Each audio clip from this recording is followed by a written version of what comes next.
Is this on? Oh, there it is. Okay. All right, so next up we have Peter Franks. He's here from Scripps, and he'll be talking about submesoscale biological patchiness, horizontal stirring, or response to vertical velocities, question mark. Away we go. Thank you. Thank you so much for inviting me here. So 27 years, 1 month, 2 days, and 5 hours ago, I was standing here defending my thesis, and I'm hoping this talk will not be quite so consequential as that one. It's really nice to be here. This is actually my first OCB meeting, and it seems kind of funny that all you young people have been to so many more than I have. But thank you to Dennis and Andrea for inviting me. So this is some work that I've been doing with my colleagues Marina Levy and Schaefer Smith, and we're working on a paper right now. We were invited to do a review, and it was on submesoscale dynamics and biological impacts of it.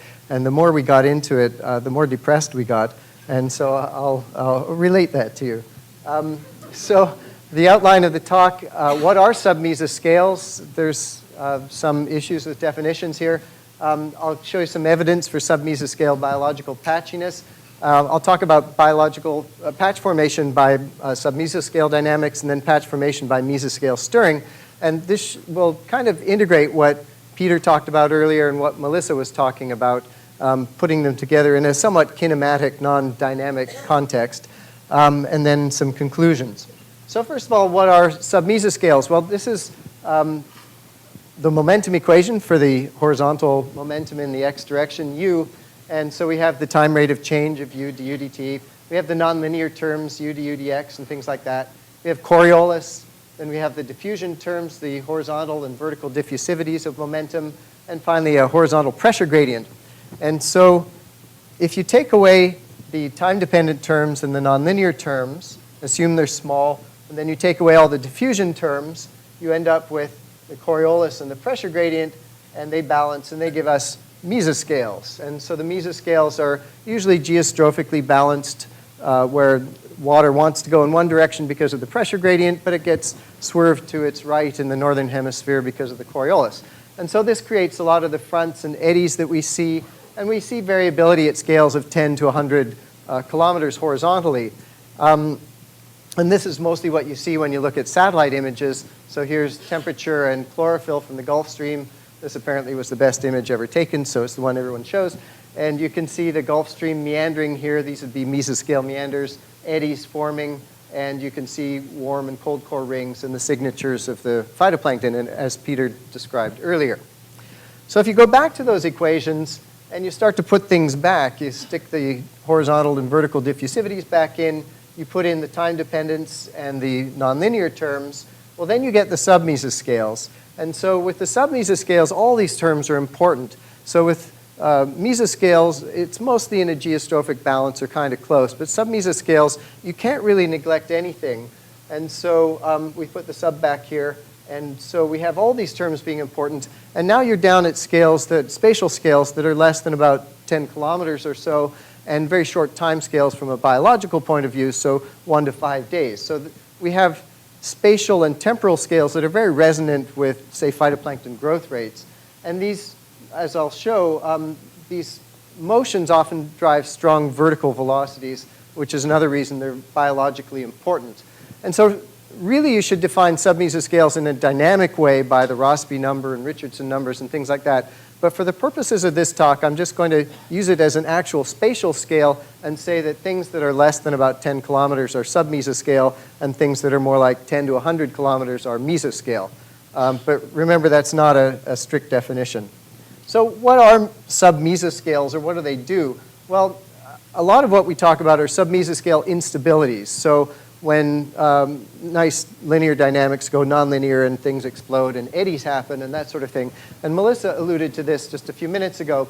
So this is an adaptation of a diagram that was put together by Leif Thomas. And there's an angle here. And what we've done here, this was adapted by a student of mine, Alain de Vernet. And we spent some time trying to figure out what the heck this angle was. And we decided these little pictures would help us. So these are pictures. The horizontal lines here are isopycnals. Where it's light, that's light water. Where it's dark, that's heavy water. And so here we have a nice stable water column, and the density gradient is just vertical.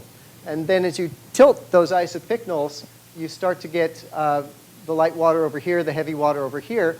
And with anticyclonic relative vorticity, you can start to generate symmetric instabilities or inertial symmetric instabilities. As you tilt it more, so now the isopycnals are actually vertical, that's when things start to get really weird. If you go a little farther, you now have light water underneath heavy water, and so you have gravitationally unstable water, and that light water wants to rise up and mix. And Melissa mentioned that in the context of the wind blowing on the front, Eric Desaro's work. The one thing I want you to notice from here, so here's anticyclonic relative vorticity and cyclonic relative vorticity, and the region for symmetric instability is a bit smaller, or the region for symmetric or submesascale instabilities is a little smaller with cyclonic vorticity than anticyclonic vorticity. But really the moral from this is that if you want to get these sorts of instabilities, symmetric mixed layer instabilities or instabilities from downwind front forcing, you really need a strong horizontal density gradient and vorticity, and that happens at fronts. And Melissa showed the simulation from Lyapunov. That was a 4-kilometer front, and that was an extraordinarily strong density gradient. And our conclusion was that a lot of the time, you just will never find a density gradient strong enough to actually generate symmetric instabilities. There has to be something else going on, and usually that'll be frontogenesis formed by the mesoscale field. And just to show what kinds of flows you might expect in a submesascale instability, this is from Lyapunov et al. Manuscript. Amala, you were a co-author on this. What happened to this paper? Did it get published? So I was trying to figure out how I had this, and well, that's what I looked it up, and I couldn't find it for some reason. But okay, this is Thomas et al. 2008. It's a lovely paper. I was a little worried when I couldn't dig it up. Anyway, here we have depth and horizontal distance in kilometers. The black lines here are isopycnals, and the red line is a stream function that you might get from a submesascale instability. And as Melissa mentioned, the tendency here is to take those steep isopycnals and flatten them out. And so it's taking the potential energy that's in these sloping isopycnals and trying to make it flatter and turn into kinetic energy. So you get a strong upwelling on the warm side of the front and a downwelling on the cold side of the front, but it's not that simple, and these upwelling velocities and downwelling velocities can be quite strong. Okay, so that was submesascale instabilities. So now we're going to look at evidence for submesascale biological patchiness. So now submesascale is not dynamic anymore, it's just a spatial scale. And so you might look to satellite images like this, beautiful image from the Gulf, from Arabian Sea. And the problem is actually satellites, for the most part, can't resolve submesascales, especially when they're down around 1 or 2 kilometers. You'd only get a pixel or so at those scales. But you could imagine there's some submesascale features in here. But the satellites are restrictive because they really only see the surface waters, and so that's not indicative of what's going on subsurface, where really a lot of the activity takes place. So what about other sources of data? Well, this image is, or the data are adapted from a paper by Pietri et al. 2013. They had glider sections going off the coast of Peru through the upwelling system here. And it's about a 100-kilometer transect. And these are some data from one of those transects. So depth and horizontal distance with the coast over here on the right. Temperature looks fairly boring. There's clearly a frontal system here and an upwelling system with cold water near shore. But if you look at salinity, you can see these really interesting tongues of high salinity water separated by low salinity water. And then if you look at the chlorophyll, you can see these tongues of high fluorescence. And they're actually coincident with the tongues of high salinity. And I've looked at data from a number of fronts now, and this is a fairly common feature if you resolve it well enough. And so these are about 10-kilometer or less than 10-kilometer horizontal scales if you just look across the layer. And if you look vertically, they're on the order of 10 meters thick. So these would be, they'd fall under the submesascale sort of classification. So that was phytoplankton submesascale patchiness. Here's an example of zooplankton submesascale patchiness. This is from a paper by Jesse Powell and Mark Oman. And they took glider transects. I'm just going to show you ones along here, line 80, that comes off Point Conception in the Pacific Ocean. And what they did was take every frontal crossing of many, many glider tracks along here, and then line them up. Take all the fronts, look where the strongest density gradient is, line things up at that strong density gradient, and then see what the canonical picture of fronts was in this region. So here's the density with the warm side of the front and the cold side of the front, and that's the center of the front right there. This is salinity, and you can see these fronts had very strong salinity gradients, and this salinity gradient is actually the one that defines the California current. This is the fun plot. So this is the mean volume backscatter. It's acoustic backscatter, which indicates acoustically reflective crap in the ocean. We like to pretend that it's zooplankton. And what you can see is that on the warm side of the front, there isn't very much acoustically reflective stuff. And on the cold side of the front, very suddenly, there is. And you also see a very sudden change in the chlorophyll. Subsurface chlorophyll maximum gets shallower, it gets more intense. And this change is, this is 50 kilometers here. It occurs very rapidly over the space of just a couple of kilometers at these fronts. So you get very strong signals in acoustic backscatter and in chlorophyll. And you can find evidence of strong associations of marine mammals and birds and fish and all kinds of things with frontal systems, often at submesoscales. Okay, so that was evidence of patchiness at the submesoscale. What about how are they formed? And so we'll go back to that 2008 paper from Thomas et al. And these are some model results that I presume came from Amala. And here she had a front that's 180, 200 meters, let's say, deep, and 40, 50 kilometers across. And so these are isopycnals. And then this front went unstable. And you can see these are the vertical velocities. So you get these circulation cells that have upwelling on the warm side of the front, downwelling on the cold, and then over here as well. And then what she did was put in a nutrient gradient, I think it was just sort of 0 to 1, and then have a euphotic zone and have something taking up the nutrient in the surface waters. And so where you get upwelling of the nutrients, you can see you get a patch of this phytoplankton-like thing growing where the nutrients are brought up into the euphotic zone. So that's that upwelling, downwelling cell. And the other one's over here, and you can see this patch of phytoplankton form. And this is with no horizontal diffusivity. If you put in a really strong horizontal diffusivity, these signals get much weaker. And so the point here, the thought was that these very localized, very intense upwelling and downwelling circulations could be really important from a biological productivity point of view in bringing nutrients from below the euphotic zone into the euphotic zone, and also subducting organic carbon down below the euphotic zone, as Melissa showed, where it could sink out.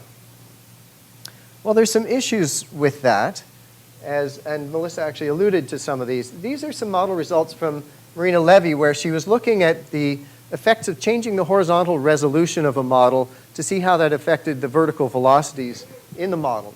So here we have a 1-degree model. This is a toy model that developed something like a Gulf Stream. You can see the Gulf Stream here, Gulf Stream-like thing. So this is 1 degree, 1/9 of a degree, 1/54 of a degree. So this is getting down to about a kilometer resolution. And you can see that you're resolving the Gulf Stream much better. We have the strong temperature gradient. And these are the vertical velocities near the surface. And you can see this strong mesoscale meandering current, the Gulf Stream. And it has upwelling and downwelling parts to it as it's meandering around. And this is conservation of potential vorticity along these surfaces. But then there's this sort of leafy stuff around here, which would be more like the submesascale type upwelling and downwelling. But if you look at the spectra, so this is sea surface temperature, so that's the 1 degree and the 1/54 degree resolution. So this is the spectrum, and over here we get about a k to the -2 slope, which is about what we'd expect for a tracer in a mesoscale stirred field. But then at about 10 kilometers, it falls off very rapidly. This is the dissipation range of this particular model. And what it's saying is that we're not resolving the physics very well there. The mesoscale velocities are just dissipating in this model structure. And so the effective resolution ends at about 10 kilometers where the submesoscale dynamics begin. So even with a kilometer resolution, we're not actually resolving submesoscale dynamics very well in this sort of model. And further evidence for that, or some of the issues with modeling this, and trying to infer global patterns of the importance of submesoscale velocities. This is a chunk from that model, which I've made into a three-dimensional plot. So this is the plot of vertical velocities at 30 meters and at 200 meters. The sides show the upwelling and downwelling velocities, and then the gray lines here are contours of nitrate, and the blue line here is the mixed layer depth. And then we have the chlorophyll field and the sea surface temperature field. And I've drawn an arrow here just to indicate an eddy that's spinning around off the Gulf Stream-like thing. And what I want you to notice is this eddy, which is a mesoscale feature, goes all the way down to 200 meters. You can see the signal of it penetrating right through, and it has a biological signal. And then this Gulf Stream-like front, you can see here at 200 meters with very strong upwelling and downwelling velocities. It's also clear at 30 meters. And so most of that coherent, deep vertical velocity signature comes from mesoscale dynamics. All these wispy features here, you can see they penetrate to about the depth of the mixed layer, but they're actually uncorrelated largely with the mesoscale features below. And so these are the submesoscale velocities, sort of. They're not well resolved. But my point here is that they don't penetrate very far below the mixed layer. They penetrate to about the mixed layer and then disappear and become uncorrelated with the larger mesoscale forcing field. And this is one of the limitations of submesoscale dynamics, is they don't penetrate any deeper than the isopycnals that form that front, or as Melissa said, the more wintertime pycnocline depth. And so another issue with submesoscale dynamics is that they're seasonal. They require this strong horizontal density gradient, and curiously, you actually get some of the strongest gradients in the wintertime when it's mixing very deeply. So this is from Callies et al. 2015 showing wintertime horizontal buoyancy gradients and summertime horizontal buoyancy gradients. So you need a strong buoyancy gradient to generate submesoscale instabilities, and that's mostly going to happen in winter.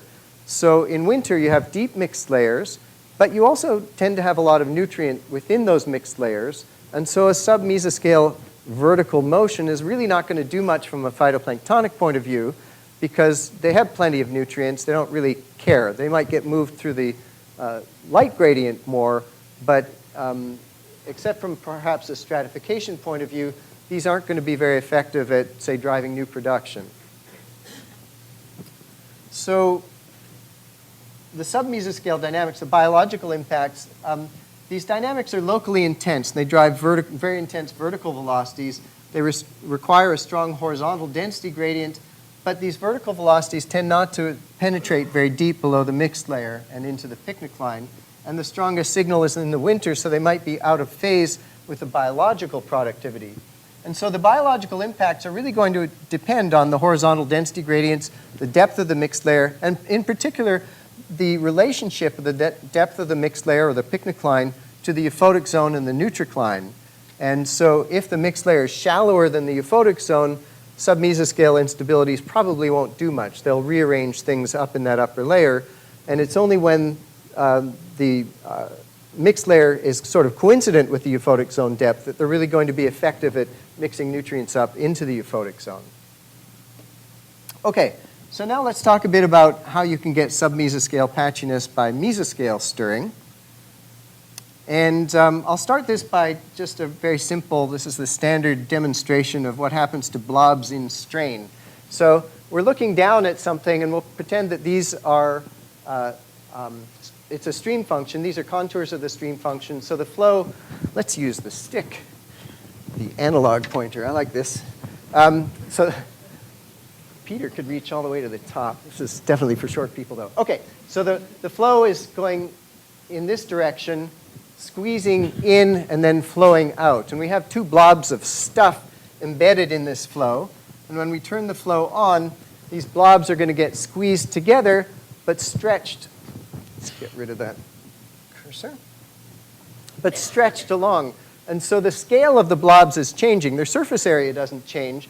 But now we've generated what might be considered submesoscale patchiness in this direction from mesoscale patches that got strained and stretched by this mesoscale flow.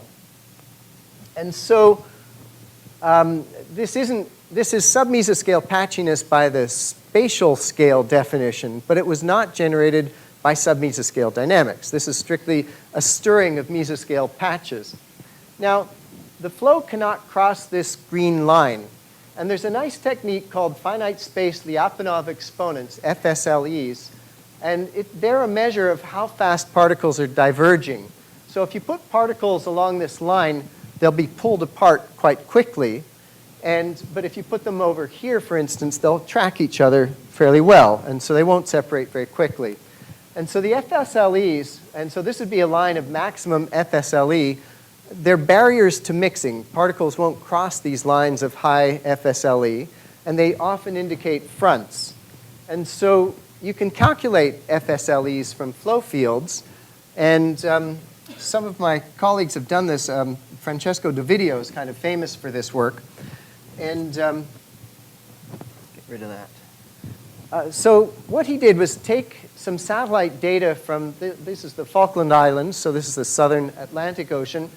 What we have here is the color is the sea surface temperature, and the gray lines are contours of FSLE, the finite space Lyapunov exponent. And so these lines here should be barriers to mixing, and flow should go along these lines. And you can see they're very convoluted. You can see that there's eddies here swirling things around. There's frontal systems. This is the chlorophyll image from exactly that same time, and you can see that it's a very convoluted sort of image. It has a lot of structure to it. They took this image and did some interesting analyses to it to divide it into different phytoplankton types. So they had, I believe, Prochlorococcus, and there were diazotrophs, I think, and several other types. There were 5 or 6 different types. And these types, you can see, are very interdigitated with very fine-scale structures in this region. And the question was, where did all this structure come from? So what they did was go back to Aviso images, which give the sea surface height. And so from the sea surface height, they calculated the velocity field, the mesoscale velocity field. And then in that mesoscale velocity field, and the beauty of Aviso, by the way, is that it can see through clouds, so you can get images even when it's cloudy. They put blobs of different phytoplankton types, and these were not randomly placed, different phytoplankton types in that mesoscale velocity field, and then let her rip. And so this is August 31st, September 1st, and now November 28th, the same date as all of these. And you can see that these phytoplankton types are now swirled together, forming these submesoscale structures, and they actually look very similar to the shapes of the identified phytoplankton types from the images. The point here is just that you can generate submesoscale structures from mesoscale stirring of mesoscale patches. I will repeat that. Okay. So the horizontal mesoscale strain field, so the large scale velocity field stirring blobs of stuff, can generate smaller scale patches, like the tendrils of cream in your coffee in the morning. A lot of fluid dynamics you can do with coffee. It's excellent stuff. Miso soup, too. It's great. Okay, so there tends to be much more variability of tracers than the velocity field. So the velocity field can be relatively smooth, but tracers in that velocity field will have a lot of structure just because of that stirring. The velocity tends to fall off like the wave number to the -3. If that doesn't mean anything to you, don't worry about it. Your life will be fine. Tracers tend to have a less steep slope, so there's more variability at small scales of tracers than of velocity. And so I just want to show you another example of this that marries all these things I've just been telling you about. These are data from the CIEltr program, which is why I put the NSF logo at the beginning of my talk. I forgot to point that out. And these analyses were done by Alain de Vernet. So here's the study region. San Francisco, San Diego's here. I don't know why we didn't put it on the map. Point Conception. This is the sea surface height obtained from Aviso. And then what Alain did was take the sea surface height, figure out the velocity field, and then generate these lines of FSLE. So these are contours of the finite size Lyapunov exponent. And so you expect flows to go along these lines. And you can see these tendrils coming out from a filament coming out from the coast and swirling around into cyclonic and anticyclonic eddies. But just remember, flows are going along these lines. So now we zoom in on that red box. And the arrows now show the velocity field, and you can see there's an eddy here, kind of an eddy there, and a really strong front coming down here, which was the focus of the sampling. And these 4 lines show transects of our ship with a moving vessel profiler. So it was getting a profile every few hundred meters, and we were measuring CTD and fluorescence. And so here's the FSLE field. And what I want you to notice is that here's that strong frontal system. And of course, we only knew all this stuff afterwards. But there are 3 really intense lines of FSLE going through this frontal system. 2 of them come from offshore waters, go to the east, and then suddenly turn to the south. And one of them comes from an upwelling area here near the coast, shooting down and forming the outside of this front. These are the cold waters and the warm waters of the front. So I'm going to show you a crossing here. I'll concentrate only on this 4th transect. All the other 3 look kind of similar. But first I want to show you, if we have 2 eddies, so now we're looking down on the ocean still. We've got let's see, cyclonic eddy and an I have to do this every time, anticyclonic eddy. And we have 2 blobs of stuff, which start out on the offshore side and the inshore side. And we let those rip in this eddy field. Those blobs are going to get stretched out along the front, and they'll be brought closer together. So these 2 blobs could represent completely different planktonic communities, which were hundreds of kilometers apart, and they're now a few kilometers apart at the front, and they formed very narrow features here, but are stretched out along the front. And so now if we take that vision, look back at our data, we have this cyclonic and anticyclonic eddy, and these 3 different water mass sources, according to the FSLEs, coming down through this front, being brought together in the space of a few kilometers. And then if we zoom in on it, so here's depth and horizontal distance. This is a 50-kilometer section. Here we have salinity. The white lines are density. And here we have fluorescence. The white lines are still density. And what I want you to notice are these tongues of high salinity water coming down along the front. And it's not coincidental that each of these tongues at the surface lines up with a line of maximum FSLE. And so each of these tongues actually came from a very different source at the front, at least 100 kilometers apart, we're guessing. And they have these high fluorescence features associated with them.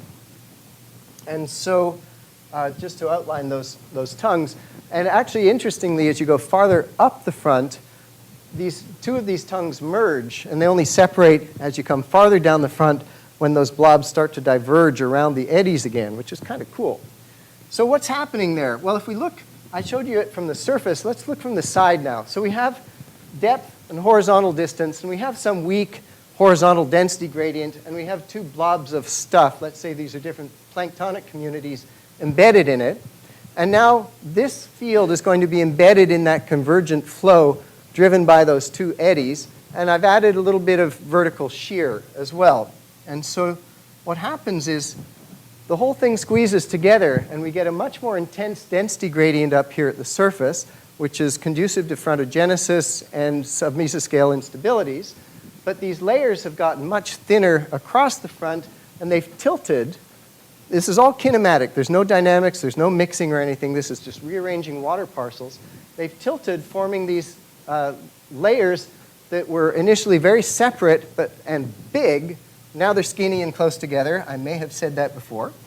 And if we look at these things in relation to what we actually saw, you can see the inclination of these layers, which I think had something to do with a readjustment mechanism at this front. Once the density gradient increased, there's an ageostrophic secondary circulation which will tend to flatten the front out, which just from a kinematic point of view can tilt those layers. And so my thought is that these submesoscale layers, which appear to be fairly common at fronts, may not really represent the result of submesoscale dynamics. They may represent just mesoscale stirring of existing patchiness. How do we find out the difference between the 2? The answer is I don't know. And so conclusions. So from a submesoscale point of view, small spatial scale, short time scale dynamics are very hard to sample. And so we don't have a lot of good measurements of submesoscale dynamics in the ocean. And Amala and that beautiful North Atlantic bloom experiment, or following the north side of the Gulf Stream, is probably the best data set that exists with Eric DeSaro's floats. The problem is the biological signal. Because these submesoscale dynamics are so localized, the biological response to those vertical velocities can be easily displaced along the front. The strongest velocities at the front are along the front. And so matching up a biological response to a physical forcing at such short time and space scales is difficult. And it's also difficult to separate the submesoscale dynamics from mesoscale stirring, and then, as Melissa said, internal waves, inertial oscillations, and all other sorts of things that happen at these scales. And so the submesoscale biological or chemical patchiness that you might observe at a front, it doesn't necessarily imply that it originated from submesoscale dynamics. It could just be a kinematic stirring by the mesoscale flow field. Submesoscale dynamics may not be biologically very effective if they don't penetrate down into the nutricline, and that is down at least to the euphotic zone. So that depends on the distribution of density, the mixed layer depth, and the pycnocline depth. Melissa talked a bit about organic carbon subduction. The sequestration, depending on the shape of the front, the organic carbon can certainly slide along isopycnals and get down to where that isopycnal is at an equilibrium, which could be 200 meters or so, but it's not going to be shooting to the bottom of the ocean. But if you have a nice, healthy-looking phytoplankton population, and this is sort of Raleigh Hood's thesis, actually, growing at the surface that gets subducted at a front, then the phytoplankton may aggregate and sink out suddenly. And so the submesoscale dynamics may be actually really important in stimulating these high flux events that Melissa has been looking at. You may get small localized upward nutrient fluxes depending on the arrangement of the euphotic zone and the pycnocline, but they may be seasonally out of phase with biological processes.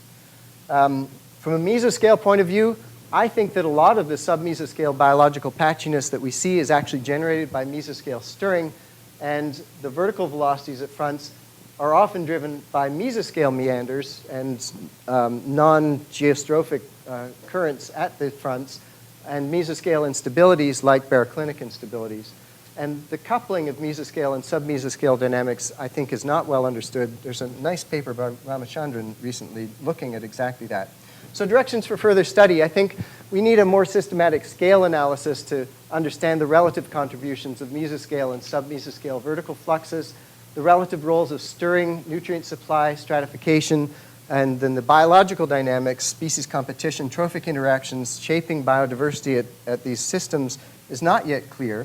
I think we need a combined Eulerian and Lagrangian approach, so sampling in space and then following the water parcels. That's particularly difficult to do, but that's what's going to get us some answers about how important submesoscale dynamics are. And we need to do a holistic view of physics, biology, chemistry, all at the same time to really understand how these dynamics are working and to try and separate out submesoscale and mesoscale dynamics if we can. And so I'd like to thank the workshop organizers for inviting me here, my colleagues Marina Levy, Schaefer Smith, Alain de Vernet, and happy to take questions. Thank you.